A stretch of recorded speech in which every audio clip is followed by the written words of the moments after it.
Okay guys, welcome to Anxiety Land, a show where I talk about anxiety and overcoming it and all the crazy things I did. If you guys tuned in last week, you know that I actually talked about how crazy the inside of my brain was. I just told a little bit of my story. And this week, what we're gonna be doing is talking about a little thing called cognitive behavioral therapy, or CBT for short. Now, I'm not going to read the definition on Wikipedia because last time I read the definition of obsessive compulsive disorder and I really didn't understand what I read. It was just in these weird psychological terms. So I will put it in my own understanding. So, cognitive behavioral therapy, there's this thing in psychology called systemic desensitization. Now, what does that mean? Because a lot of times when you hear of being desensitized, you just think of someone who's watched too many violent movies or just played too many violent video games. Like, for instance, I used to have a friend, I would always go over to his house, and every time I walked in, him and his girlfriend would just be watching horror movies of someone getting cut into pieces while eating spaghetti. Just completely detached. Someone's Adam's apple just getting like torn out of their neck and someone playing ping pong with it just, you know, when somebody's just getting destroyed on film and they're just eating slices of pizza. That's not what I'm talking about, but that is a form of desensitization. Systemic desensitization is where you expose yourself to something systematically. For instance, if something scares you, if something frightens you, you take little baby steps to exposing yourself to that thing, okay? If you're afraid of elevators, you're like, all right, I'm just gonna go up to the elevator and I'm just gonna touch it. I'm not gonna get on it, I'm just gonna touch it. And then next week, you're like, I'm gonna get inside the elevator. This is sounding creepy, but you get what I'm trying to say. You're going to take baby steps towards doing something that once scared you.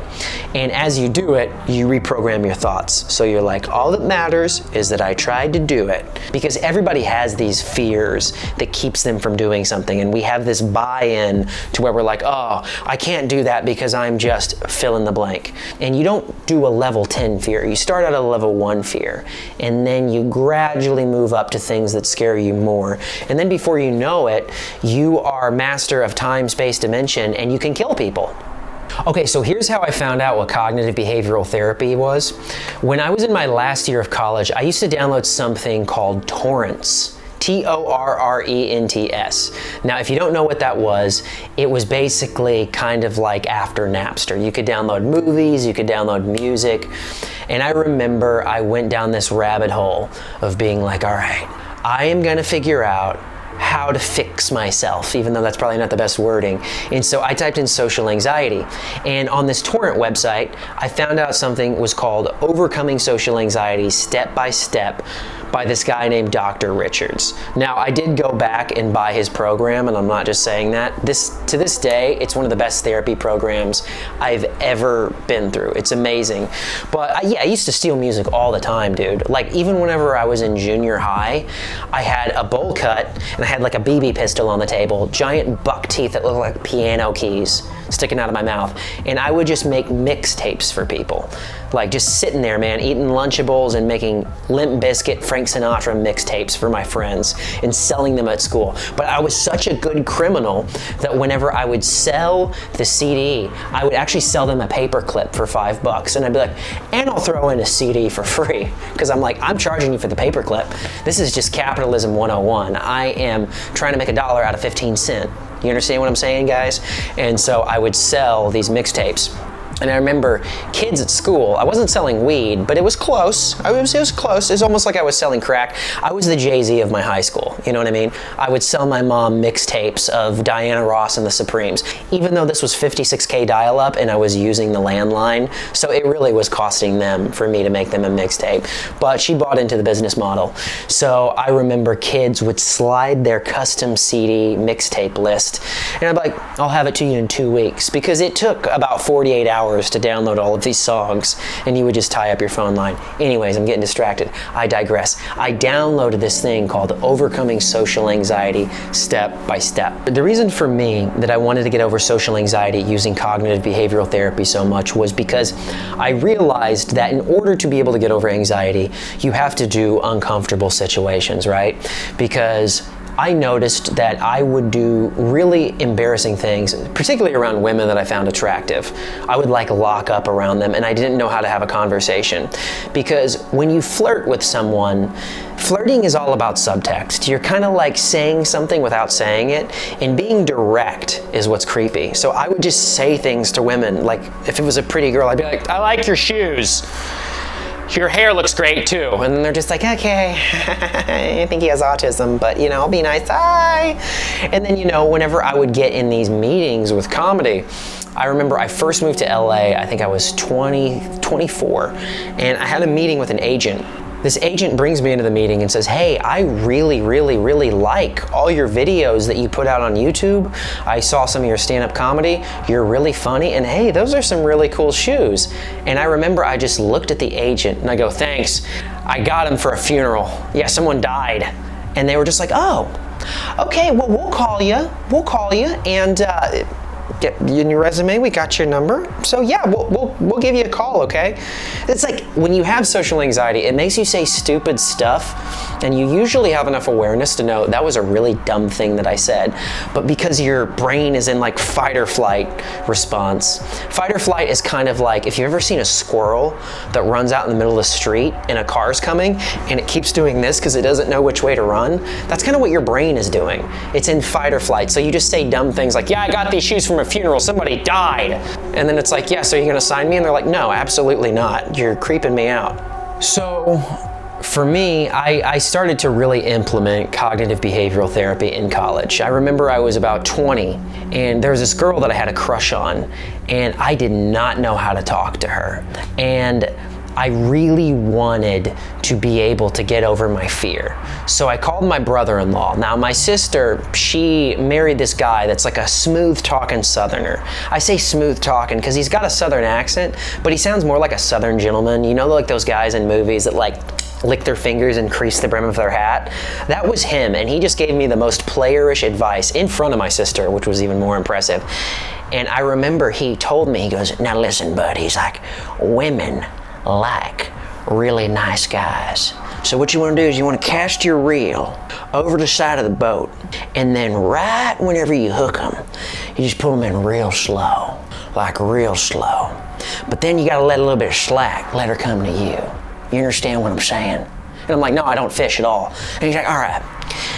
What you gotta do is you gotta pretend like she's a ferocious lion and you're like this innocent prey, and just you gotta pull that out of her to let her devour you. And I'm like, I still don't get it. And he's like, all right, what you're gonna do is you're gonna kiss her, and then what you gotta do is linger in front of her face, and then just pull back a little bit, but she will have her tongue so far down your throat. And my sister's just standing there while he's giving me this advice. I'm like, dude, this guy is a gangster. It's so funny because like over the years, like most of my friends were players, so I would just be following them around like they were Socrates, and I was just taking notes, and my friend would be like, you know, what you gotta do is you gotta be able to play cat and mouse with some of these women. Sometimes you're the cat, sometimes you're the mouse, sometimes she's the mouse, sometimes you're the cat. So I'm like, okay, so sometimes I'm a cat and sometimes I'm a mouse. Got it. It's so funny because every player that I've ever met whispers when they talk. They're never, ever loud. It's like, shh, shh, shh. We're talking to hoes right now. We're talking to hoes. Like they're always whispering. Like my friend is such a player that I could give him a megaphone and he could speak into it and people would be like, I can't hear you. I still can't hear you. Like, it really is like fishing, because I remember whenever I would fish with my brother-in-law, he'd be like, you can't be too loud, you're gonna scare off the fish. And so I think players are the same way, like, shh, you're gonna scare off the hose if you talk too loud. The thing that's actually the hardest about social anxiety is you have these physiological symptoms, and they sometimes show up at inopportune times. So let's say you're actually going in for a kiss and like you get nervous and one of your eyes starts twitching to where you look like a tweaker in the park, or like you just get shaky voice like I've talked about in earlier episodes, to where someone's like, what do you want on your pizza? And you're like, pepperoni! And you're like, oh gosh, I'm gonna go disappear into the woods for a while and just pretend like I'm completely normal. And the thing is like when you have these physiological symptoms, people look at you like you're a weirdo, like you just eat Salisbury steak with your bare hands and lick your fingers. It's like, that guy's weird. It's like, no, I'm just terrified of everything. The way that I implemented cognitive behavioral therapy in a very practical sense towards not just like talking with the opposite sex and going on dates, but also just through getting over some of these physiological symptoms is in this program that I went through, Overcoming Social Anxiety Step by Step by Dr. Richards. He talks about this thing called the fighting paradox. Sometimes in psychology it's also called the acceptance paradox, to where if you try to fight something and you tell yourself it's bad, you actually embolden that thing. So for instance, when a lifeguard is saving a child, if the child is flailing like that, then it's going to be harder to actually save them. But if you just go limp and just relax, the person can get you to the surface quicker. It's the same thing in psychology. So if your voice shakes and you're constantly like, man, I hate it when my voice shakes, or you get a little twitchy, or you're nervous when you're around the opposite sex on the date, the more you tell yourself that this thing is innately bad, you're actually making your brain go into fight or flight more.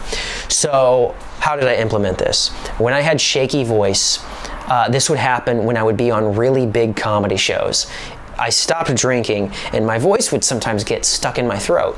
So I started to think, what if I just made my voice shake intentionally? So I would go to Wendy's and be like, yeah, can I get a hamburger with some fries? And the guy would be like, what? And I'd be like, a hamburger with some fries. And he'd be like, I can't understand you. And eventually my brain started to be like, it's not a big deal if your voice shakes. And it completely went away. Like completely. It stopped doing it because I did it intentionally. And it's now no longer in the danger zone because I'm telling my brain, hey, if you make your voice shake, it's not such a big deal. But I would do this. I would call 5 places a day in the morning and just ask dumb questions with a shaky voice. Like I'd call Wendy's and be like, yeah, do you guys serve lobster bisque? And they'd be like, what? And I'd be like, yeah, you guys serve pizza? And they'd be like, this is Wendy's, sir. And so you just start to realize that it's all a matrix. Nobody cares. People just hang up the phone and they go about your day. No one is stopping and being like, hey, look at that weird guy. Like they're too busy thinking about themselves. And you get told this advice with social anxiety all the time, but until you start to systematically do things that scare you, you don't really see the benefits of it. So one of the ways that social anxiety played out, the absolute worst for me, was I actually got a really cool opportunity when I first turned, I don't know how old I was, but I had just moved to LA. And I was on a stand-up show with one of my favorite comedians of all time. I was watching this guy when I was a kid, and he reached out to me and sent me a text message and was like, I'm trying to develop a TV show for the CW network. There's going to be a bunch of Hollywood executives in the audience. Would you be down to be in this? And I was like, yeah, of course. And so what this was it was a competition show for who had the best character. So there were 3 comedians and they would go out and each comedian would do a monologue that they had written, but it was in the form of a character. So for me, I had developed this character that was a bodybuilder and he was popping Flintstone vitamins and lifting really small dumbbells. It was a corny but funny like character. So 2 days before the thing, he's like, write an entire monologue and memorize it. Now this was about like 2 pages of dialogue. It wasn't a ton, but it also wasn't nothing. I was gonna be out there for like 5 minutes. So when I went there, they had the cameras on, there was a live studio audience, so I had to do this in 1 take. And as soon as the cameras were rolling and they yelled action, I come out and I forget all of my lines. And I start freaking out internally because I'm like, oh no, that's one of my childhood heroes right there, and that's another really famous comedian, and that's a really big Hollywood executive, and I'm just frozen. And I'm doing the character, but I'm just forgetting all the lines. So I'm walking around acting like a meathead, lifting the dumbbell. I don't think anyone knows I'm having an anxiety attack, but I'm just doing this character. And I forget the whole monologue. So finally, there is a bench to where I can just like lay down and lift weights. I just throw myself over the bench, pretending to trip over it. And the audience kind of just goes to a slow clap, like, is this it? Was that supposed to be funny? And I walk backstage after that and I want to go home with a gun in my mouth. Like I feel absolutely horrible. And at the time I was in a relationship, and my girlfriend was waiting for me, and she's like, how'd it go? And I was like, awesome. Went really good. And it didn't. And I went, and this was when McDonald's was still serving chicken selects. I went and just dipped those in buffalo sauce. Because when you are doing bad, for some reason you're like, I need to punish my body with bad food. And so, yeah, it was that. But out of that lesson came the biggest benefit in my entire comedy career. I told myself that because of that, what I was gonna do is I was gonna learn how to ad-lib, and I was gonna learn how to be able to speak in the moment. I was gonna learn how to improvise and just be able to have the gift of gab to where I'm not married to a script. I can say whatever I want and I don't care what anybody thinks. So I started going on stage since I cared so much what comedians thought of me. And this is where the cognitive behavioral therapy comes in. I said to myself, I care what comedians think of me. I want them to like me. So I'm going to go on stage and I'm going to try to bomb in front of comedians. And for 2 years when I was on stage, I would just talk about the first thing that popped in my head. And I would just ad-lib, because what I was doing was I was cutting the caution tape in my mind that said, oh, comedians and people not liking you is dangerous. And I would do all kinds of things. I would go on stage and just make noises. I'd go up there and be like, and I would do that for 5 minutes, because what I was doing was I was reconditioning my brain to no longer care what comedians or audiences thought of me. Because if I can go out there and be fluid and be free, I can say what I really think and what I really feel, and I'm trusting my natural instinct that I actually am funny. And what that does is when you intentionally expose yourself to a feared situation, it's no longer what you think it is. The monster is no longer under the bed. It's right out from under it, and it's a lot smaller than what you really think it is. That's what she said. The thing about cognitive behavioral therapy and overcoming your fears in a hierarchical way is that you can never do it all at once. And for me, I didn't do as much cognitive behavioral therapy over the years as I would have liked to have, because I was so obsessed with finding a cure for anxiety that I didn't want to do this long drawn out process of the work, which is what you have to do. Instead, I just wanted to find it, whether it was through hypnosis or all these other weird kind of esoteric therapies that actually made me worse. We'll talk about that in a later episode. But I was looking for the cure-all. Out of all the things that I did, cognitive behavioral therapy is probably one of the things that worked the absolute best, and it's totally real. There's a ton of science behind it, and it's actually really, really, really legit. And because of cognitive behavioral therapy, it allowed me to have a really good dating life. It allowed me to it allowed me to grow leaps and bounds in my stand-up comedy. It allowed me to grow leaps and bounds in my acting. I was able to take all of my fears and break them down. So what I would do is I would break down my fears from 1 to 10, 1 being the least fearful and 10 being the most fearful. And I would work on that hierarchy and chipping away at each thing into where it no longer caused me anxiety. And you don't have to have anxiety to really implement this. This is just a good way to live, honestly. Because a lot of times people are like, I'm gonna get over that fear someday. It will not happen magically. You have to be intentional, and you actually have to try to get over it. So I heard this quote one time from Tony Robbins, and I implemented it into my life and into my comedy career. And the quote was from one of his mentors. And he told him, he goes, if you think you can't, then you must. And basically what that means is, if you think you can't do something, obviously not like chasing someone down the block or strangling someone, like I think I can't, so I need to, I'm gonna push in on your Adam's apple like a button on a controller. Like that, you can't actually do that. But if you think you can't do something, what you're doing is you're programming your mind to say, I can't do that thing, when it's BS. So I really took this quote to heart, and I would start doing things to show myself that I live in some kind of a matrix of my mind, and what I'm really fearing is not even really real. You go up to someone at the grocery store and you just walk past them and go, I don't like this grocery store, and then you just keep walking. You do crazy things, or you'll just be scratching your arm in a public place like you're in the DMV waiting for your number to be called, and you'll be like, nah!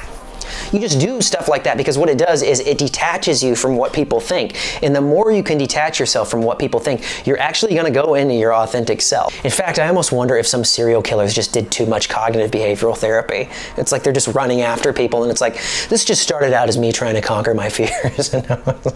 So really what it is you're just doing these uncomfortable experiments to make your self-care less. Because you start to realize a lot of stuff, most, if not 95% of what people care about really does not matter.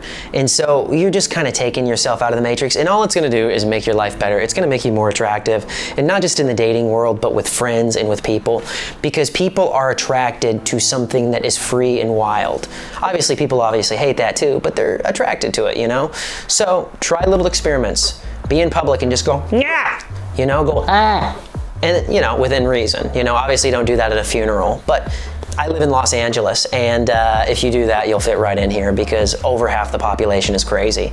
Just the other day, I saw somebody walking down Hollywood Boulevard, which, by the way, Hollywood Boulevard is the grossest thing that LA has to offer, but when people visit here from the Midwest, they're like, I want to see the Chinese theater, but it's literally just a homeless guy in mustard-stained sweatpants taking a dump on Wayne Newton's star. It's disgusting. It's the grossest thing that Hollywood has to offer. Anyways, I saw someone walking down the street, completely no pants, you know, pecker swinging back and forth, shoes on, and a t-shirt, like some sort of X-rated Winnie the Pooh. And I didn't even bat an eye. And maybe that guy was just doing cognitive behavioral therapy. We'll never really know. So I think the message of cognitive behavioral therapy is expose yourself to your fears, realize a lot of stuff doesn't matter, and usually the reason why you're fearful in the first place is because you think it matters so much when it really doesn't. There's a song by the band 38 Special to where the lyric is, hold on loosely, but don't let go. So cognitive behavioral therapy teaches you to hold things loosely, but not let them go, and realize at the end of the day, you're gonna be okay because those fears are false evidence appearing real. I remember I heard that acronym for the first time and I was like, this is so stupid, but it's true. It's true. It's false evidence appearing real, usually. So guys, if you liked this episode, please make sure you leave a thumbs up, comment for the algorithm, subscribe. I need you guys to turn on those bell notifications. This video has been brought to you by Vesby. Vesby is an app in the App Store that you can get, and it is an amazing app. You can connect with me on a deeper level there. That is who sponsored this video, and we will see you in the next one, guys. Bye-bye.